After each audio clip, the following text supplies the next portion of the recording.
Hello, everyone, and welcome to the Moms and Murder podcast. We have myself, Mandy, and Melissa, as usual. And one of us hates Halloween, but I'm just going to say Happy Halloween because it's not me. So, you're listening to this on Halloween, and we have a very perplexing case for you guys today.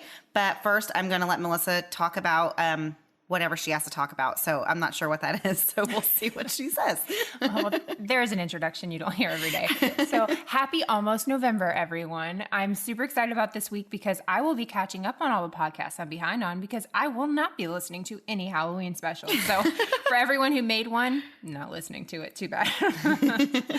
So just a couple quick announcements. We have a merchandise store. Wait, that's what we call it. A merch store. So we have a couple designs in there, literally two, because apparently these things take creativity, of which we are struggling with. So we have one with our logo and then one that says chickens and sweaters and Diet Coke and murder. And I love that one so much. Too. It's so cute. So there's lots of stuff on Threadless that you can look at. So the website is momsandmurder.threadless.com. So if you want to check that out, if you're a patron, if you have a Patreon account and you're a patron at the $5 or $10 or more, currently, we have to switch this out eventually, but you will get the friends and family discount, really, and you buy it for base price.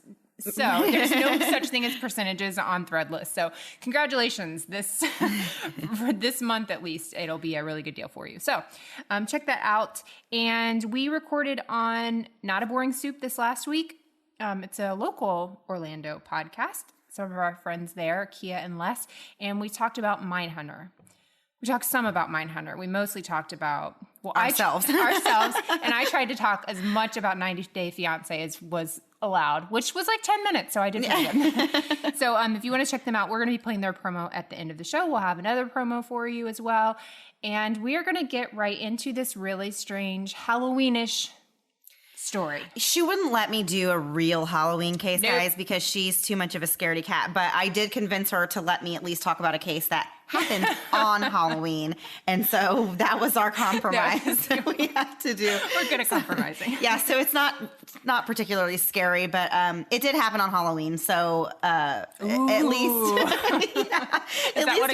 we're keeping up with the theme of it a little bit. So, so we're going to get started right now. Today we're going to be talking about the disappearance of Cindy Song. This is a really cool case, I guess. I don't know. It sounds weird to say cool. Interesting, intriguing. We just need a thesaurus with us, but like an online thesaurus. Yeah, I'm terrible with words.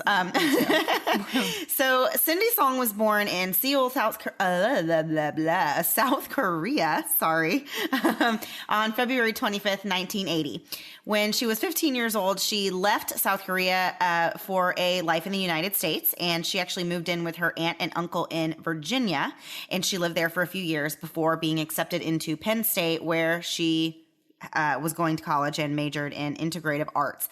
Well, I actually didn't know what integrative arts were, so I Googled it, and apparently it's like only a Penn State thing. So I thought that was weird because I didn't know that there was such a thing as universities just having their own made-up degrees. Yeah. So I'm not really sure what you can do with that degree, but that's what she was going for. There you go. So on Halloween night in 2001, Cindy and her two friends, Stacy and Lisa, all showed up to the Players nightclub, and there was a Halloween party going on, and the girls were going to dress up in their costumes and go to the party together. So Cindy dressed herself in I read on two different sources. One said that she dressed in a cute bunny costume, and the other one said it was a Playboy bunny costume. So doesn't really make a difference, but I just am not sure. Players nightclub made me think more of the Playboy-esque, right? It sounded a little Hugh I don't think Hefner-ish. but I don't think the nightclub was necessarily like. I don't really know. Maybe not. I mean, maybe it was just like a nightclub and they happened to be having like a Halloween thing. So I don't know Halloween. I can't help you here. It doesn't really matter what she was dressed as, but she was a bunny of some sort. So they danced and had alcohol and just had a great night, celebrating Halloween and getting in the spirit. And eventually the night turned into morning and they decided they needed to go home. So around 2 a.m., they left the club and they stopped by another friend's house for a little bit as sometimes people do when they're just not quite ready to go home after And a long young. night. And young, yeah. So around 4 a.m., they left the friend's house and finally decided they were actually going to go home to their respective houses. So Stacy drives Cindy home and waves her goodbye, and Cindy was never seen or heard from again after that. So that's just a quick little overview of what we're going to be discussing today. And yeah, so I don't know. I always think disappearance cases are really interesting. That's why I really like this one. So I'll let you go ahead and get into the first details about this. Sure. So, for days after her appearance, Cindy's friends had made attempts to contact her with no avail. On November 4th, 2001, so this is really 5 days, or really 4 days. Yeah, because it was kind of like Morning. middle of the night-ish, November 1st, Right. when she was last seen. So at that point, her friends hadn't spoken to her, so they decided to call 911 or call the police to file a missing persons report. Keep in mind, her family's not really here, so her friends are the only ones that are going to even notice that she's gone, which that's so upsetting to me. That's I agree. several days, and I you have agree. to wonder, like, what could they have found within the first few days that Right. it's now gone. But then also whenever you have, of course, like your friends are, they might be concerned that they don't hear from you for like a day or two or whatever. But, I'm not going to freak out and think the worst if I don't hear from a friend, Yeah. For a few days. Thanks, Mandy. I'll be dead in a ditch somewhere, Well, and except you won't be worried. I send out a search party for you if I like send you a message and you don't respond within like 15 minutes. I She get takes really to freaked every out. social media thing to try and track me down. I do the same though, and I can get myself real worked up real fast. But a friend, minus you, I wouldn't be too concerned about not hearing from for several days. Yeah. No, I mean, it doesn't seem super alarming. Yeah. I don't know. It's unfortunate though. So there's several trains of thought on what actually happened to Cindy or what people think could have happened. Some think that she actually left on her own accord, which I always have a hard time with that. Like, Yeah. at 20, that you're just like, And in the middle of the night, they just Yeah. take off dressed Yeah. as a bunny. Like, Yeah. like that's, that doesn't seem the best thought out plan. And then the other one is obviously that they thought that she could have been abducted before she even got to her apartment. And then the other option was that she may have left her apartment and somebody could have abducted her on the way. So I guess she had a habit of going to the convenience store by herself, walking there at night. So that is not invincible. no, that is not invincible. So I feel bad for her. Obviously, she felt safe enough to do that. So when the investigators actually go to Cindy's apartment, obviously she's nowhere to be found, and most of her personal belongings were found inside the apartment, including her cell phone, which her friends had said she would not have left without. Which in this day and age, who's No leaving one goes home without anywhere a cell without their phone, yeah. Exactly.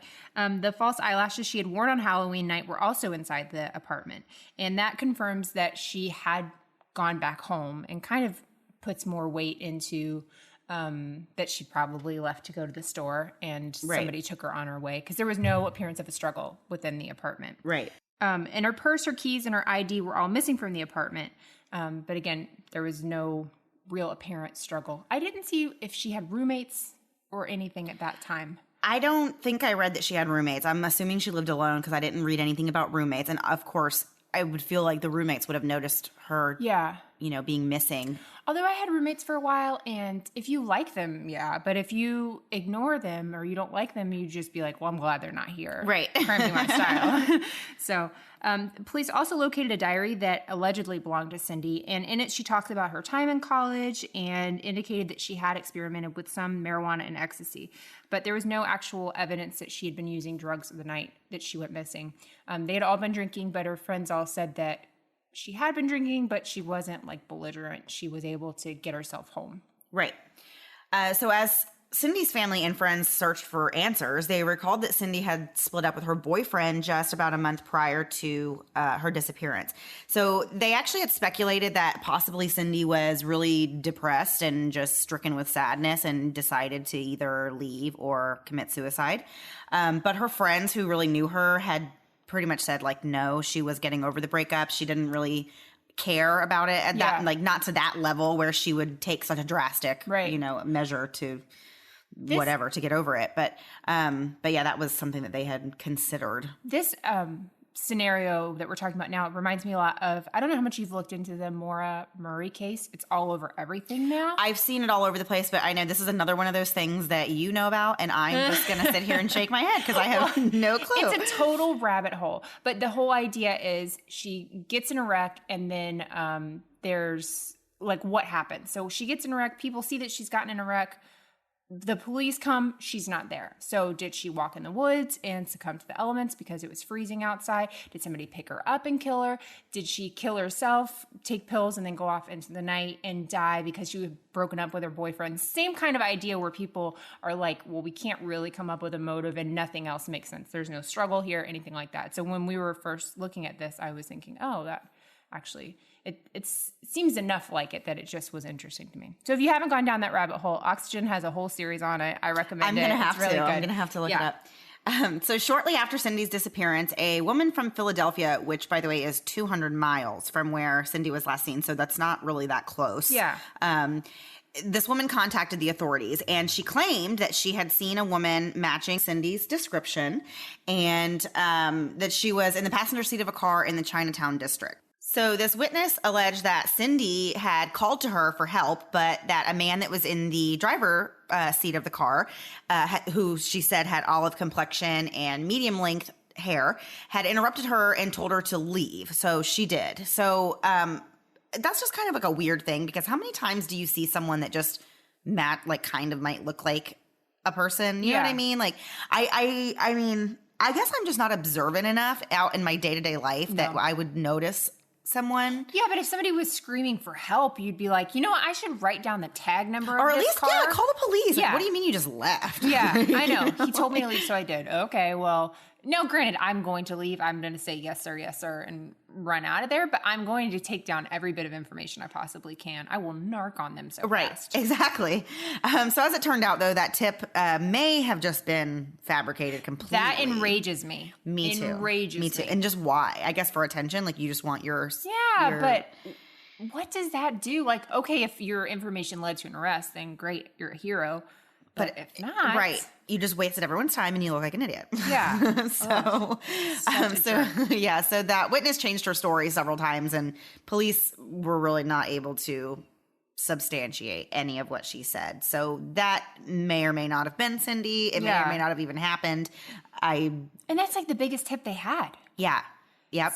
That was their like only lead at that point, really. Right. They were kind of hoping that would, and they're still looking for someone who matches the description of the man and the car that the lady says that they were in. So, well, I don't know if they still are, but they were for a while. They continued looking for somebody to question. I saw the sketch of the person, and it looked very generic too. Honestly, it didn't look like anybody specific. So So authorities followed up on a number of leads in the case, and they even considered the idea that Cindy's disappearance may have been connected to some deaths that were in Minnesota. And there was 4 young people, and they were all college age, and they had all gone missing after attending a party, just like Cindy had. And it was around the same time of year, around Halloween time. So they possibly were thinking maybe they had like a serial killer or a, some kind of thing on their hands where they had a killer with a motive, an MO, I guess. Right. Why are you laughing? No, because you said some kind of a killer. Serial killer is some of a kind. Yeah. I mean, I guess serial killer is the word. Yeah, it was. You got it. You got it the first time. Yay. But despite the similarities in those cases, they are not thought to be connected, even though I'm sure they really tried as hard as they could to put them together in some way, just to get answers. But eventually authorities uncovered another lead, and on July 5th, 2003, it brought them to uncovering the shallow graves of 2 bodies on a property that belonged to a man named Hugo Marcus Selenski. So this guy, I can't wait to get into, because there's a lot of information about him, and he is just one of those career criminals that just has, I don't even know, with all the crimes he's committed, I don't know how he could even...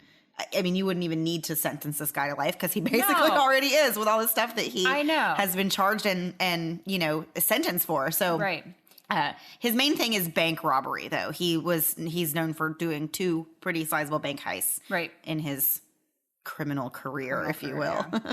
Yeah. So when we started looking into the Cindy Song case, of course, it's interesting being Halloween, almost November 1st, all of those kind of things. But really, like, to me, when we got into the Selenski guy, I was like, what is happening? This is crazy. So follow us, if you will, to this basically related / unrelated, but mostly related story of Hugo Selenski, who was a guy once nominated, or he received a superlative in high school. And you know how we feel about superlatives. I love superlatives. But this one seemed accurate. He was most likely to get detention in high school. So I believe that. Seems right. Like permanent detention is really what they were going for. So as Mandy said, that he had been arrested several times, or a couple times, for armed robbery. And like pretty serious things. This is where I have a hard time with like people going to jail for smaller amounts of times. Because I don't feel like he went to jail for very long for these things, for what he was doing. It was like 9 years, I think, for the first one. So while he's in prison, he meets and befriends this guy named Michael Weekly, who was serving time for building pipe bombs. So like real salt of the earth people. So glad they met. Right. Lifelong friendship, all of that stuff. So Selenski is released first, but they remain in contact. So like Mandy said, Selenski's big MO really was robbery. I think from what I was reading, this guy really wanted money and power, and that was just, he was going to do whatever he could to get those things. That was like all he cared about. So whenever he was released from prison, he heard about the legal trouble of a pharmacist named Michael Kurkowski. Michael Kurkowski owned a place called the Medicine Shop in Wyoming County, and what he was actually in trouble for, what the police had arrested him for at one point, was for filling out pain pills or giving pain pills out without prescriptions. So he was selling this. He was making hundreds of thousands of dollars. So he's like a drug dealer using his pharmacist, background as cover. Use what you got. That's what I say. So anyway, so he was doing that. So Selenski, and sorry, there are very complicated names. It's hard for me to keep this going on a normal week. But Selenski hears about him being arrested and charged and realized this guy's got a lot of money. Like, he's hiding money from the police. He's made all this money. Like, maybe I can help him out. So he actually befriends Kurkowski. I don't really understand how that friendship began, but he basically was saying, I can help you with some legal stuff.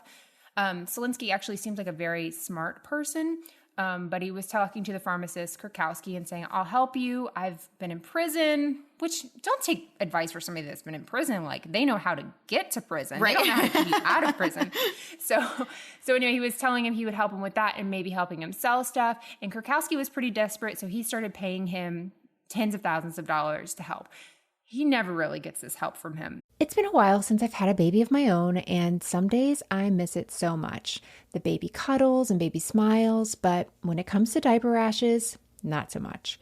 I remember the first time my oldest had a diaper rash, I was really devastated. Here's this tiny thing totally dependent on me, and now she's fussy and obviously uncomfortable, and I'm supposed to have the answers.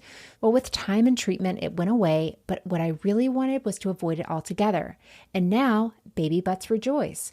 New Huggies Skin Essentials are here, a brand new dermatologist-approved line of diapers, wipes, and pull-ups training pants, all designed with baby's sensitive skin in mind. The wipes are thick and have 0 harsh ingredients for a great, gentle clean. Pull-Up Skin Essentials has got your big kid covered too, with a training pant that's ultra soft and breathable to help protect sensitive skin throughout potty training. Whether you're a first-time parent or a seasoned pro, make it easy on yourself and your baby with Huggies. Learn more at Huggies.com. Once again, head to Huggies.com to learn more. Hey guys, as you know, I'm someone who loves knowing a little about everything. I love the news, I love entertainment, I love it all. But sometimes I don't have enough time to get all the information, all the little details and the minutia of everyday news because, my goodness, it's constantly going. But thanks to the Newsworthy podcast, I can get all I need in little bite-sized pieces. So if the stress of the news is getting you down, but you still want to know what's going on in things like the election, check out the Newsworthy. And in these 10-minute episodes, they're just on the go listening. I can listen to it quickly on a walk, on my way bringing my kids to or from school or one of their activities, when I'm in in line at the grocery store, there's never a wrong time to listen to the Newsworthy. But if you feel bogged down by the news and kind of the negativity of it, but you still want to be informed on what's going on, the Newsworthy is the place to do it. Erica at the Newsworthy is an independent journalist, and her team does really all the hard work and research for you. I love that the episodes are so well-rounded, and there will be fun stuff like tech or big stories, but the way Erica gives this, efficient and neutral overview of the news, and in just 10 minutes each weekday, it's perfect. Just search The Newsworthy in your podcast app or go to thenewsworthy.com to start listening. Again, search for the podcast The Newsworthy, 2 words, The Newsworthy, to make staying informed easier and more enjoyable every weekday. So by the time that Paul Weekly is being released, Selenski's like, you know what we're going to do? A friend from prison who's only built pipe bombs. We're going to kill this guy and we're going to take all this money that's in his house because he's got tens of thousands of dollars. Great plan. Yeah. So please follow this, guys, because you might have to take notes because this has been the most complicated sentences I've ever strung together. So Kurkowski is actually charged with oh my gosh. What am I trying to say? I don't know. With pain pills, with giving pain pills. Right. Yeah. Without a prescription. Pain pills without a prescription. Yes. So while he's awaiting sentencing, that's whenever Selenski and Weekly get together and decide we're going to kill him for his money. We're going to make it look like he decided to run away. He didn't want to go to prison. So while they're waiting for his sentencing, which also takes some kind of a brain to come up with this plan. That sounds terrible, but you know what I mean? Right. He thought it out. Nobody will think I killed him. They'll think he didn't want to go to prison. So when the men arrived to Kurkowski's house, they did not realize Kurkowski's girlfriend, Tammy Fassett, was going to be there. And Tammy's outside working in the garden. So according to Paul Weekly's testimony, he takes Tammy into the house, ties her up, and says, hey, we're just robbing him. You'll be fine. Don't worry about it. Which, I don't know. If you're not covering your face and stuff. Yeah, that seems like a bad idea. Yeah, I don't trust you. And because Selenski and Kurkowski were friends. Yeah. So they knew each other. So I don't know if she necessarily knew him. I know that his parents actually knew, hey, Selenski's helping me. So if he ever needs anything from you, he's good for the money, good for anything. So it was kind of like Selenski had gotten into his life enough. So she very well may have known who he was, but maybe not known who Paul Weekly was. But Paul Weekly was actually worried that during this, police would figure out who did it really quickly because they did have an association, that they did know each other. Right. So anyway, they tell her, hang tight, we'll be back. Yeah, isn't that a stressful situation? So according to Paul Weekly's testimony, they went downstairs and Kurkowski was tied up, and Selenski starts hitting him in the head with a rolling pin, which doesn't seem like a great time. So they're hitting him in the head and saying, where's the money, where's the money, where's the money? And this doesn't seem very thought out or planned for. Right? I mean, they took it off the wall. Yeah. Seriously, they took it off the wall. I have a really big beef with criminals not even bringing their own tools when they're going to commit a crime. I know. They're just going to use what they find there. I know. Everything's a weapon, apparently. So he ends up telling him where $60,000 is. So they find out where the money is. In cash? Yeah, in his house. Well, because figure this whole thing is underground. He's making all this money on the side. Drug dealer, Mandy. That's true. I know. I'm not well versed in that lifestyle. I can't even find $6 in cash. So yeah, seriously. I'm lucky if I can find a quarter. I know. For Aldi, that's all you need is a stinking quarter, and it's a problem. So anyway, so they ended up killing him after that. They suffocated him and I guess kept beating him. So they decide to take the bodies and go bury them on Selenski's body. Oh, wait, because they killed him and then decided... I'm sorry, then they go and kill her. I'm sorry. Again, there's a lot going on here. But yeah, they went upstairs and they did kill her, which... All of this is so sad, but it seems like she had zero to do with it. She was just in the wrong place at the wrong time. That's the worst. That is the worst, I think. Yeah. I mean, she was gardening and stuff. That's right. Yeah. I mean, gardening people are just good people. And I saw the photos of Kurkowski and they all really looked just like your average, middle class kind of looking people. I mean, they looked very... You would not know all of this was going on behind the scenes. No, definitely not. For sure. So after they've killed Facet, they decide to go and bury her, as we were talking about earlier, on Selenski's property. So they get away with, Weekly gets about $40,000 and Selenski got $20,000, which is actually an interesting part of this case that will come up later, why Weekly got so much more than Selenski did. Okay. So I know we kind of seem like we're off track here from Cindy's song going missing, but just stick with us, and I promise it'll all come full circle eventually. You wanted Halloween. This is as Halloween as we got, so we had to make up for it. There's not a lot going on there. Yes. So on June 5th, 2003 is when the two bodies, there was two bodies found in shallow graves on the property where Selenski lived with his girlfriend. And this is in Kingston Township. So Selenski, who was 29 at the time, was then arrested and charged with robbery, and he also had some related charges that came from an incident back in the fall of 2002 where he had allegedly robbed Kurkowski's parents. So this is after he has killed Kurkowski, right. And of course the parents don't know that their son is dead. They think he's on the run. They think he's on the run, exactly, because he already was, as we said, in shady business dealings and doling out pills to drug addicts who want narcotics. So that's what he was doing. So they assumed that he was just on the run, and they didn't realize that Selenski had actually already killed him. Right. So Selenski was trying to get more money out of Kurkowski's parents and actually was telling them that Kurkowski had said that they needed to trust Selenski and that they should just give him the money and everything was going to be He's helping great. him get the money to him. Right. And we're talking thousands of dollars. I don't even know. I would never just hand over like that kind of money without like being 125% sure about where it was going or who it was going to. I certainly wouldn't be trusting like my son's friend being like, yeah, just, your son's friend is my daughter. I hope you would trust that. Well, she's very trustworthy. I hope she would never come up to me asking for $40,000 because I don't know. I don't trust that girl. Yeah, that would be, I don't know what would happen, but I would probably fall on the floor with the disbelief. I would just laugh. Yeah. So anyway, back on track. As I said, in 2002, Selenski robbed Kurkowski's parents and basically got $100,000 out of them during this whole thing, which is just so much money. I just don't even know who has that kind of money that they can just give out, you know. Yeah, I think they were holding some of it for him was part of it. And so as Selensky's saying, I need to get this money to your son to keep him in hiding, they have this money. So they're thinking, you know, I can get it from him. So finally, when his parents had not really heard from Kurkowski in a really long time, they started worrying about his general safety and well-being and wondered if he was even alive. So they asked Selenski to ask their son who his prom date was. And that would be if, you know, he was able to get an answer, then they would be like, okay, so he really is alive and this is all legitimate. And, you know, we're just doing what we need to do to keep him safe and undercover or whatever. Again, illegal. This is all illegal. Right. Go ahead. And I guess the parents just don't care. I mean, I don't know.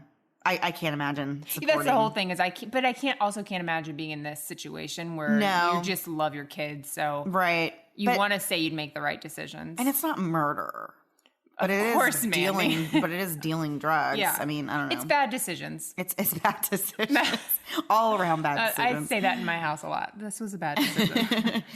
So when Selenski could not get an answer on the prom date question, then Kurkowski's parents knew at that point that he either wasn't in contact with their son or that their son was dead and you know that he may have known something about it. So Selenski robbed his parents and actually shot at his dad's head during the robbery. Right. And missed. Yeah. I think he was just doing it to scare him, basically. It was... Please don't point a gun at me and fire it just to scare me because Say boo. it will work. Yeah. I don't need all that. So on October 10th, 2003, this is several months now after he's arrested and brought in on these robbery charges. Right. He actually escapes from maximum security prison. Because, of course, the guy who's voted most likely to go to detention would escape from prison. Maximum security. So this is not like your little holding cell at the... Mayberry. Right. That's always my reference. This is like real, many fences of barbed wire and, This is locked up. This is locked This up. show Yes, locked up. you cannot get out of this place. Well, you can, apparently. That's not true, Mandy. You're not supposed to be able to. So he actually did the old-fashioned, let me tie my bed sheets together and make a braid or whatever and just climb down it. So he was on the 7th floor of this prison and used bed sheets to I guess, hang over the window and climb his way down to safety. A la Rapunzel. Yeah. Rapunzel and Mother Gothel. There you go. Yeah. So then after he got down to the bottom using his bed sheets, he used a mattress, which I guess, maybe he mattress jacked somebody else from the prison because I don't know where the mattress came from. Yeah. But he used a mattress to, I guess, prop up and climb the razor wire, the barbed wire fence that was there, and somehow managed to just completely escape and completely unseen by prison guards or anyone. This guy has some kind of luck, honestly. I mean, it's crazy. So Selenski's cellmate, who was escaping or trying to escape with him, actually fell and became paralyzed during the attempt at escaping. And so that's not lucky. Poor guy. No. Well, Mandy, he's trying to escape from prison, and he was probably there for a good reason. So I mean, I feel let's like save if I our was pity for others. I'm surprised more people don't try to escape from prison because it sounds terrible. If there's one thing you should learn from our show, it's that we think prison sounds terrible. Depends on the day, Mandy. Some days I would go lock myself up. Well, that time when I found out that there's no AC or anything in prison, I guess I just thought there would be. I don't know why. I just assumed that they would at least have basic. We are very much first worlders. We say AC is basic. Well, and I'm just thinking about prisons in Arizona where it's super, super hot and these people are living in cells that are probably heating up to who knows how. Honestly, that's got to be making them angrier. I would think that a little AC could calm things down. Yeah. Yeah, you would think. So the cellmate who was trying to escape with him was sentenced to between 8 years and 17 years for the escape charges. And that's his luck. That's his luck. Yeah. That's not Selenski's luck. So after Selenski escaped from prison, he went right back to his own home, which I think is very idiotic because why would you – obviously that's the first place they're going to go looking for you if you escape from prison. Don't go back to any place you've ever been before because they're going to check for you there. Yeah. So I thought that was kind of funny that he was dumb enough to just go straight back to his home, and then police picked him up there just 3 days later. Yeah. So still, that took a little while. I mean, yeah. But apparently his aunt and her 17-year-old son were charged with hindering apprehension for hiding them in their home. So I think he went there and then went to his aunt's or something. She helped hide him. Which, why get yourself involved in this? This is not a good dude. I don't care who you are. Yeah. I'm not going to especially house aunt? A runaway, a prison break situation. The 17-year-old got in trouble for this too. I mean, you're ruining lives all around. Right. This guy ruined some lives, so many lives, and took so many lives. Well, then also, but like you said, come on, the aunt is smart enough to know, this is a bad seed. Leave him alone. And I have my son here, so let's not have this person who literally just broke out of maximum security prison come and stay in the basement. Exactly. But you never know what she could have been manipulated with either, or if he had weapons or anything. We're just getting this part of the story. It could be he held her at gunpoint and said, you're going to do this or I'm going to kill both of you. Right. You never know. Right. So after they did finally catch up with him and get him back into custody, he was taken to the State Correctional Institution at Dallas and placed in a restricted housing unit. So I'm guessing it's even more secure than maximum security. You would think maximum security would be maximum. The most security. Right. Who knew restricted housing was above that? Yeah. So. Restricted housing sounds like a vacation compared to maximum security. I know. Where do I sign? I bet they have AC there. So during this time, the police actually had found 4 identifiable bodies on Selenski's property. And, of course, 2 of them belonged to Kurkowski and the girlfriend. And then there was 2 other bodies that they could identify.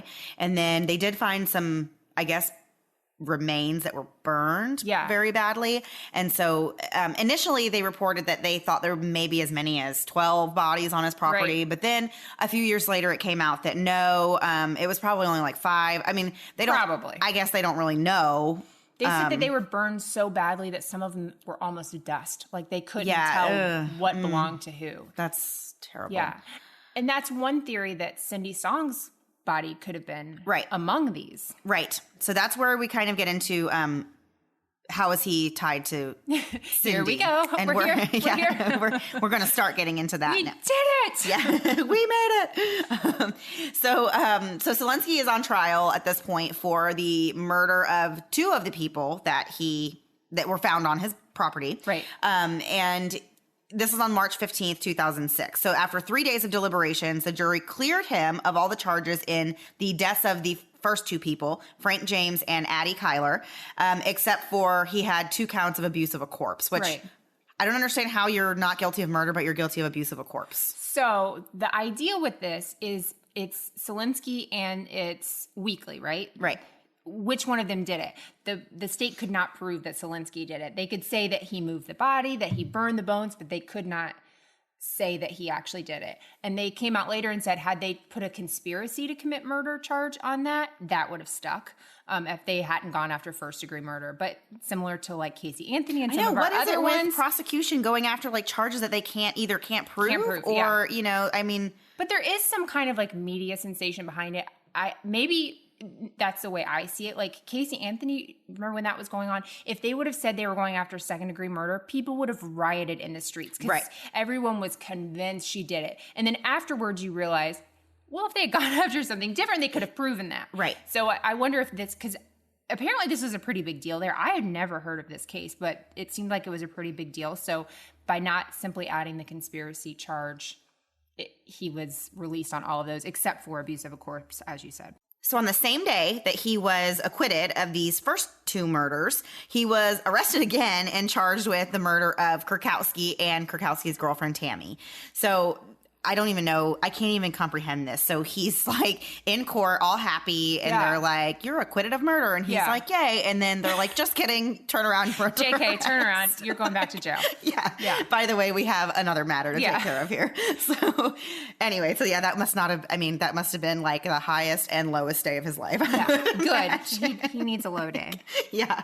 So after 11 hours of deliberation in that murder trial, he was convicted and sentenced to life in prison without the possibility of parole. So Weekly avoided a possible death sentence by testifying against Selenski. Right. Which I just think is, I don't even know what I think it is when, you know, you have these criminal buddies of yours that eventually turn on you and will like... Snitches get stitches. Yeah, they will sell you out so that they can avoid, death, the death penalty. So I can understand why he would be willing to do that. But he did basically say on the stand, like, I have nothing to lose by saying that. Like, I'm really not gaining anything by saying all this stuff.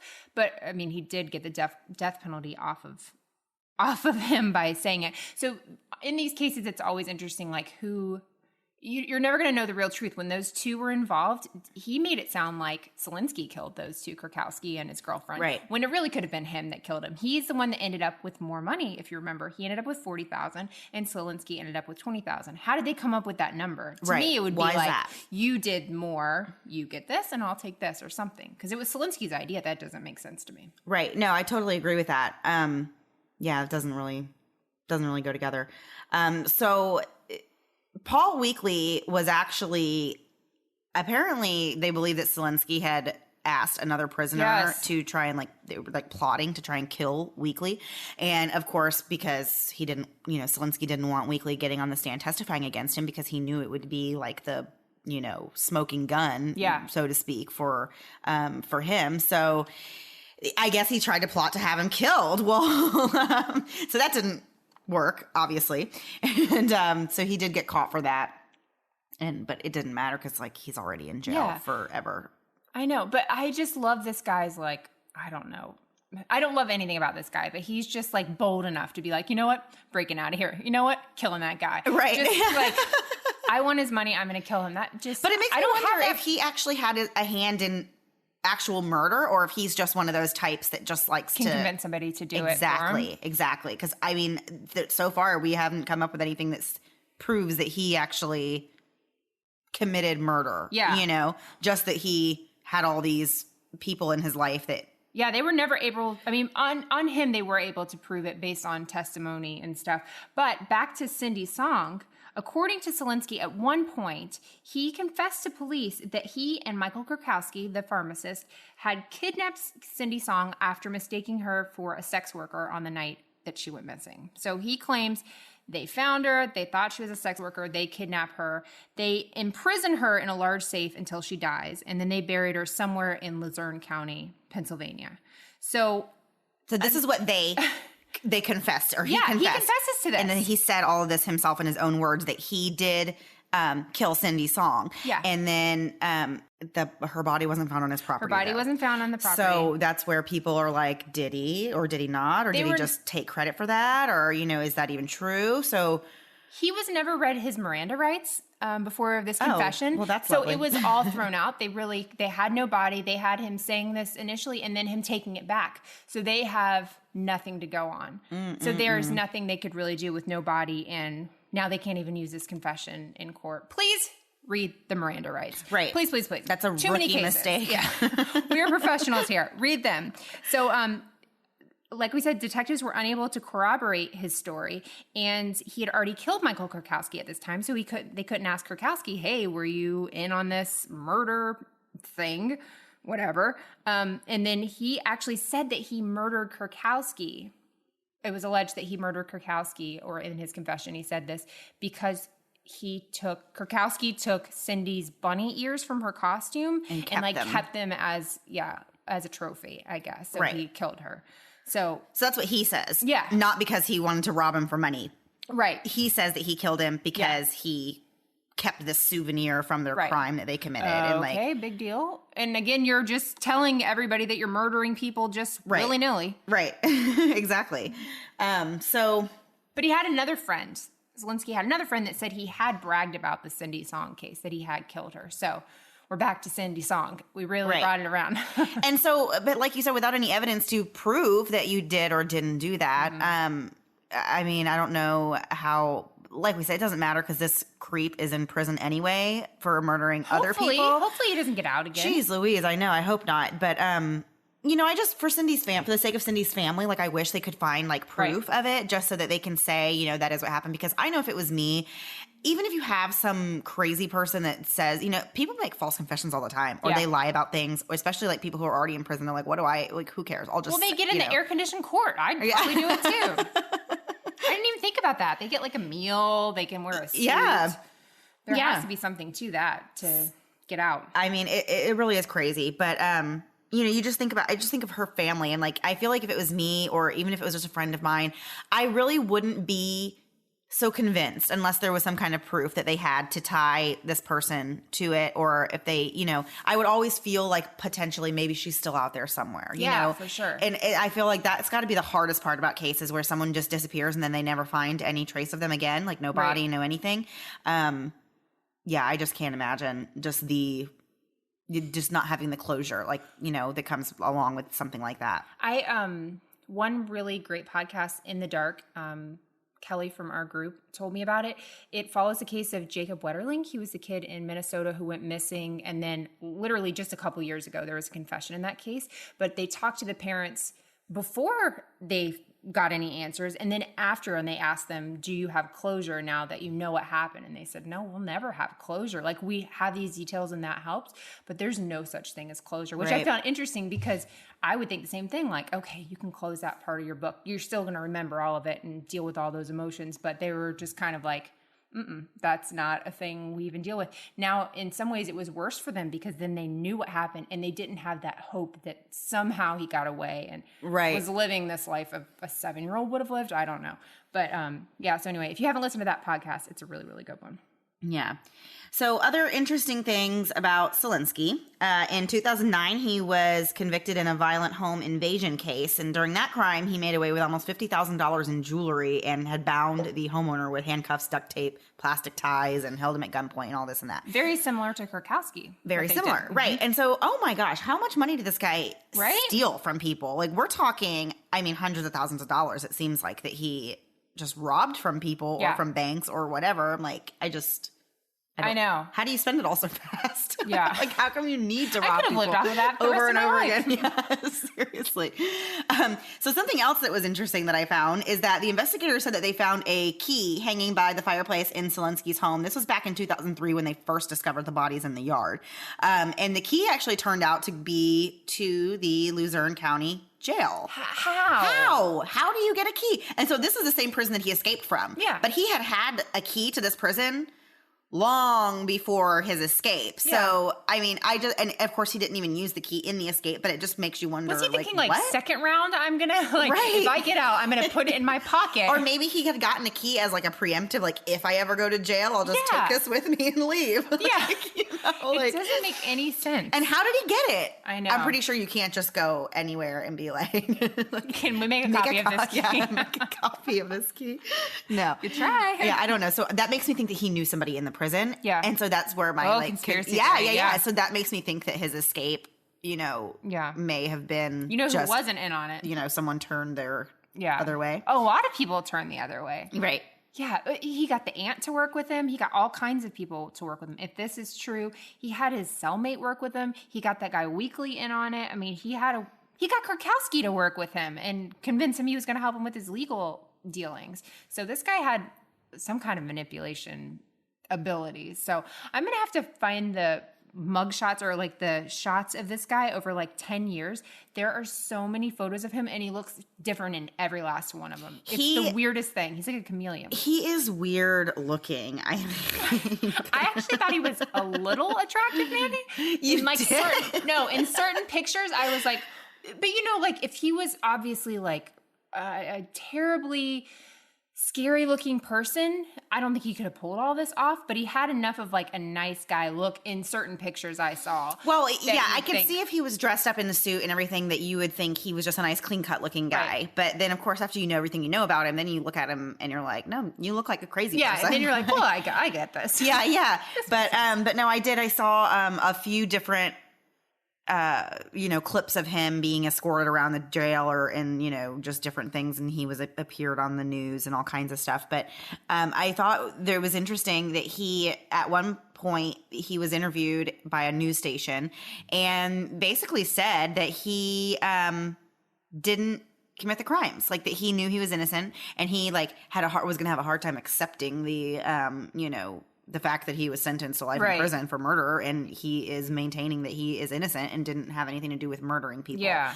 Which just strikes me as odd because he confessed to, or supposedly he said that he had something to do with Cindy's song. So why wouldn't you just admit it and be like, yep, okay, we killed people. I know. But it's weird that he would try and say it's that he didn't. It's gotta be a pride thing or, I don't know. We can't get into their minds. We're not mind hunter, Mandy. No, we're not. No. We're definitely not. Not even close. So that is the story of Cindy's song and also several other people, including Hugo. How do I say his last name again? Why can't I remember his name? Selenski? Thank you. There's been too many. Yeah. So sorry, this kind of went on a weird train. We started off, I was really interested in the disappearance of Cindy's song, but then when we realized that this other person was connected possibly to it, it kind of turned into its own thing. Selenski show. This is what happens when we don't go straight for a scary Halloween episode. It just ends up into whatever this is. So I take the blame for this. Yes, you should. You should take the blame for this. I was trying to search so hard to find a Halloween related case that I would be able to convince Melissa to let me talk about. And this is what we came up with. So I don't mind if you talk about it. I just can't be here for that. So if you just push the record button yourself, you'll be good. Yeah, maybe I'll have to do that. There you go. For all of our listeners who are weird like me and like all the 99% of you, I guarantee. Yeah. It's just me hanging out by myself. So that is the story of Cindy Song and Hugo Selenski.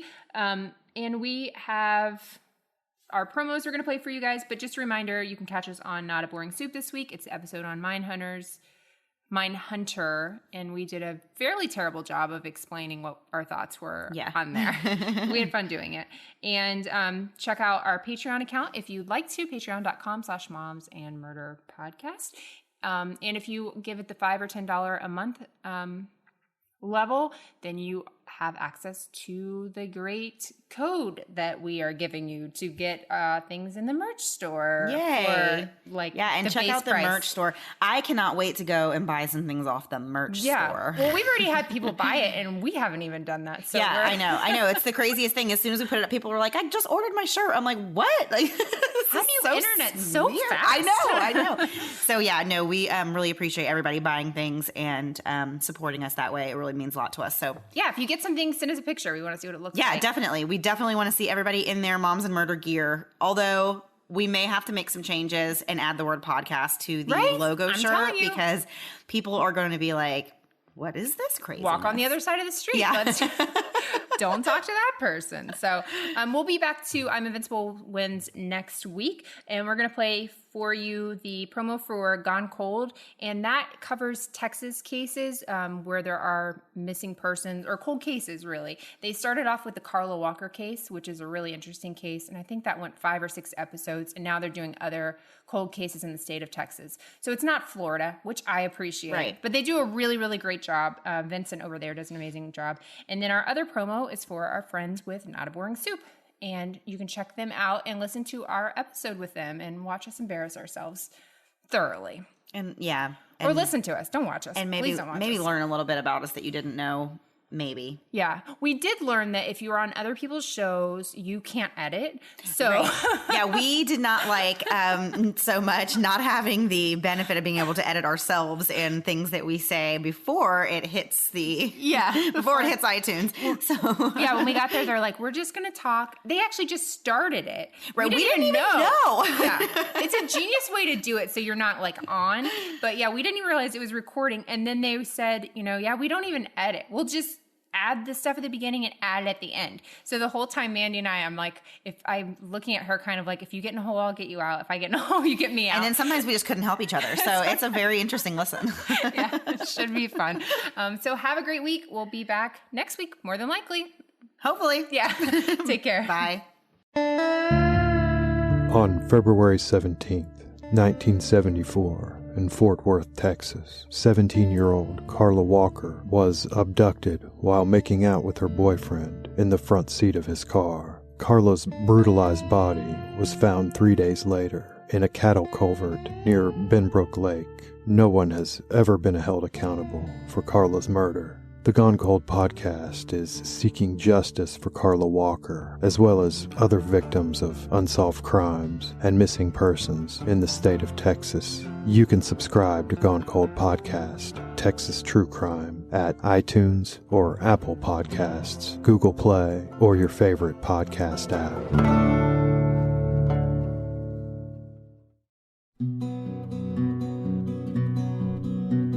Well, my name's Kia. My name's Les. We do a little podcast. And it's sure to impress. We talk about movies. And shows on TV. Overrated is what we say about originality. Well, you can find us on Twitter, Facebook, and Instagram. And a Squarespace website, notaboringsoup.com. Check out new episodes of Not a Boring Soup every Friday, y'all. Soup sucks, but our podcast doesn't. Thanks so much for listening to the Moms and Murder podcast. Make sure to check back with us next week for a new episode. You can also find us at momsandmurder.com, where you can connect with us via social media. Please make sure you subscribe and give us 5 stars, because giving us 4 stars would be a crime. Thanks so much.